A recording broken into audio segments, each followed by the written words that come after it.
让我们来建一座桥，什么桥呢？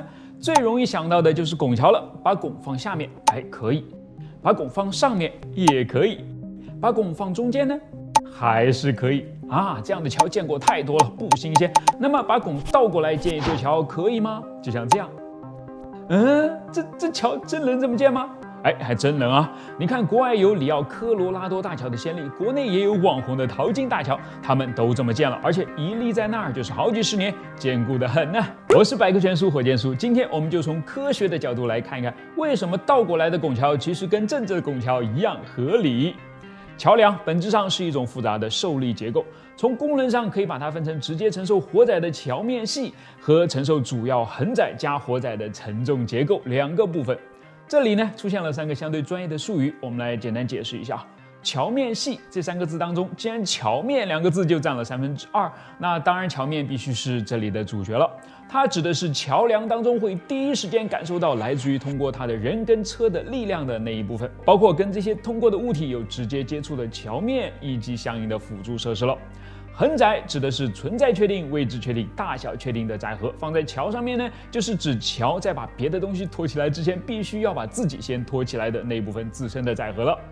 那活载的概念就正好跟它相反了，存在不确定，位置不确定，大小也不确定，比如通过车辆的多少、大小、速度等等，以及风雨雪带来的影响。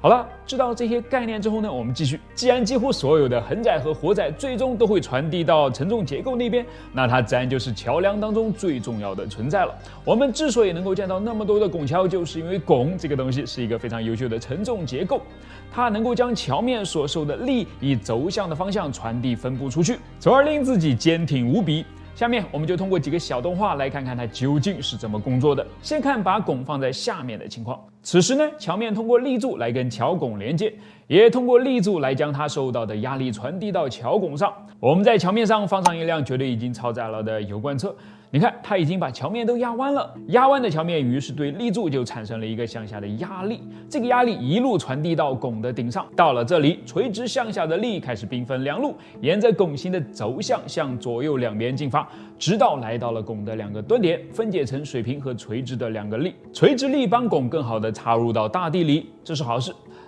应该算是吧。水平力让拱向2边分开，这个就不太好了。要是上面的压力太大，岂不直接就把拱给掰直了吗？所以只能靠拱下面坚固的岩石把它向里面挤过去，来抵消掉这种水平的推力。让我们给这2块岩石点个赞。好了，再来看看拱在上面的情况。此时桥面通过吊杆来跟桥拱连接，也通过吊杆来将它受到的压力传递到桥拱上，比如也是来自于这辆超载的油罐车的压力。于是桥面的压力通过吊杆变成了桥拱的拉力，这个拉力同样也兵分2路，沿着轴向向下传递，到了端点又变成水平的推力和垂直的压力了。我们继续来感谢2边的岩石带来的不讨之恩。好了，这就是我们常见的拱桥其实后一种呢，应该叫做悬索桥的抗力之道了。那么把拱倒过来也是这么有道理吗？我们接着来看看此时桥面通过立柱压在反过来的拱的肚子上，当同样一辆油罐车把桥面向下压时，立柱把这个压力传递到拱上，于是这个力又被分了出去，一左一右沿着拱的轴向向上跑，去看看这次还有没有救命的岩石了。来到端点的压力也被分成水平和垂直2个方向，垂直的依然是向下，但是水平的却由原来的向外推变成了向内拉了。为了不让桥拱被拉断，2边的岩石又被赋予了历史的使命。当然，他们这次也要由推改拉，平衡掉桥拱2端向内的拉力了。实际上，这种由桥2边不管是岩石还是混凝土块来为桥拱和悬索提供推力或是拉力的情况叫做外锚，它对施工要求和地质要求都很高，不是在每个地方都有适合的条件的。比方说湖南洞口县淘金村的木鱼塘峡谷了，它就既没有开阔的施工条件，又没有坚固的岩层作为依靠那可怎么办呢？这个时候就轮到自锚出场了。跟外锚不同，不管是需要推力还是拉力，自锚都能够靠桥梁自己来解决。怎么解决呢？很简单就是把拱的2个端点跟桥面的2个端点锚接在一起，把原本该由2边的岩石提供的力变成由桥面提供，准确点说是由桥面下的承力梁来提供。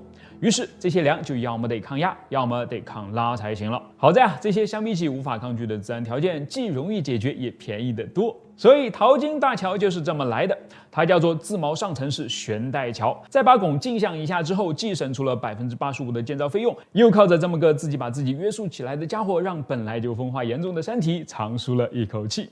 好了，这就是今天关于这座奇怪桥梁的科学解释了。最后补充一句自锚式桥梁结构当然不是只会应用在这儿，很多正常的悬索桥都是自锚的。而且关于桥梁的设计，今天咱们讨论的本身也是很不全面的，欢迎大家来补充。我是火箭叔，关注我，把不一样的科学知识讲给你听。